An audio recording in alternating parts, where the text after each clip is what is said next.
Well, hello, and sorry it's been so long since I actually got on here and responded to the lovely comments that I've had.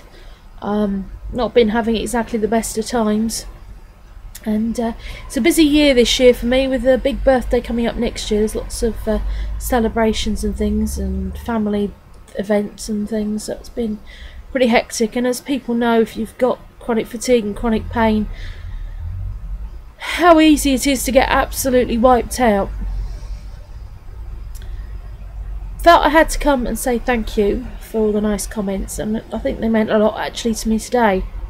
Apologise if I look a bit teary. Not exactly had the best of days last couple of days. Twice the benefit office in either a indirect or roundabout way has reduced me to tears, and now my doctor just to top it all off for fun and games. I'm not sure in the last one I mentioned that I'd just been moved off incapacity benefit across to ESA. Apologies for the noise, but I live on a very noisy place, so sleep is very difficult day or night. I got moved across and I've been put in the work group. Now I'm not sure who in the bright idea when they took me off JSA 7 years ago to put me on incapacity benefit, who thought that was the wisest of things to do. But they've decided so, and yesterday, because of it's part of it, that I had to go for a work skills assessment at the college. I did have a choice to go to a training agency, but that's on an industrial estate. No buses go up there, so that would have been pointless and useless, and taxis are a blinking luxury. Got up to the college, having waited 35 minutes for a service that should be every 7 minutes. Had 10 minutes there and burst into tears in the reception area because I was told it was a short walk from the bus stop. Well, short walk and short walk, what people consider a short walk is different. Let's just say it's further than they say that you should be able to walk if you were being assessed for certain things.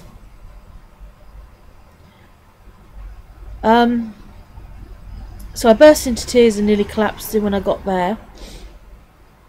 I then came back because I'd had a red card put through the door because my flat has a buzzer and my postman is hopeless as a chocolate fire guard. Couldn't get the letter in the letterbox. Obviously he'd pressed the buzzer while I was asleep and put a card through. Not brought it up, it didn't need signing or anything. And it was ream number 4 of my benefits record. Now it's something that I would certainly recommend if you're in the UK doing, because it'll annoy the devils out of them, especially if they're annoying you, is to get a full copy of your benefit record. I think it's data protection I got it under. Not going to say it's complete though, which I'll explain in a minute. But basically this assessment they're going to make me do, they offered me A-level English or GCSE maths, equivalent for adults. What use is that to someone who gets up just to go to bloody appointments? I'm sure I'm employed by the benefit agency for filling out forms and filling out sheets of paper. I ought to charge them for my blinking time at minimum wage.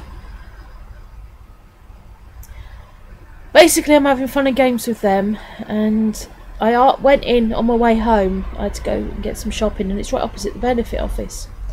So I went in and I didn't make any demands that I wanted to see someone there and then.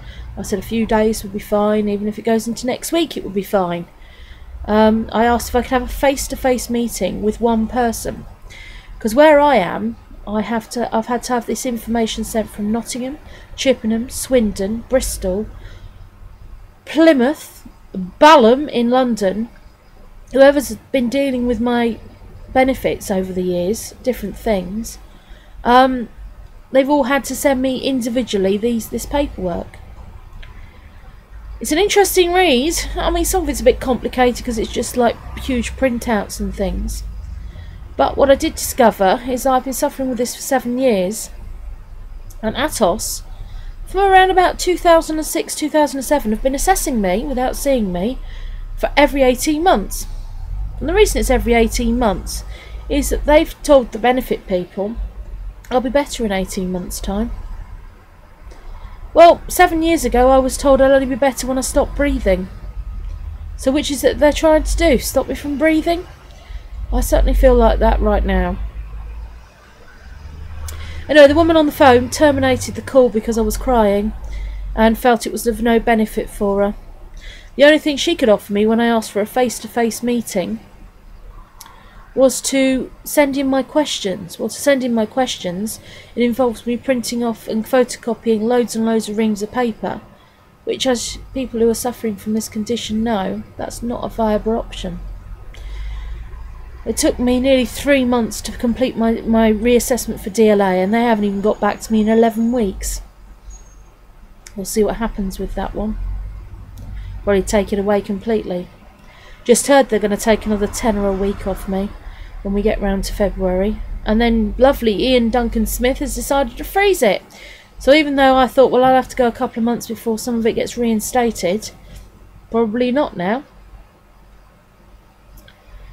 Anyway, I didn't know where to turn, and I thought, well, I'll turn to my friends here that seem to understand what I'm going through. And I was feeling very much like, I don't care if I don't wake up, really. But I can't get sleep anyway. Too stressed. I think got a lovely headache coming on, and my blood pressure's gone through the roof. Oh, and my doctor, that was fun and games. I went round to see her to find out this miracle cure that Atos are talking about. Can't even get in there either. All I want to be as well, or as well as I can be. At least if I did a job, I could afford to do things in life, or buy things in life, you know, to make life a bit easier. Move to a place that's not noisy all the time. We haven't got the neighbours from hell and the traffic and the police going by, and sometimes I feel like I'm in LA. Anyway, I wanted to share this with you, and really as much as anything else, thank people.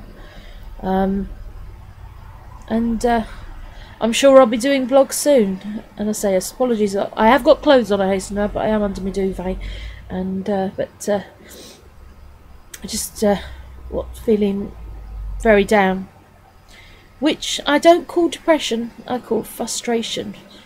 And both the doctor and the benefits agency have only been sent here to frustrate me, and I won't even go down my blinking council at the moment. Anyway, I'll leave it at that, and I'll catch up with you all soon.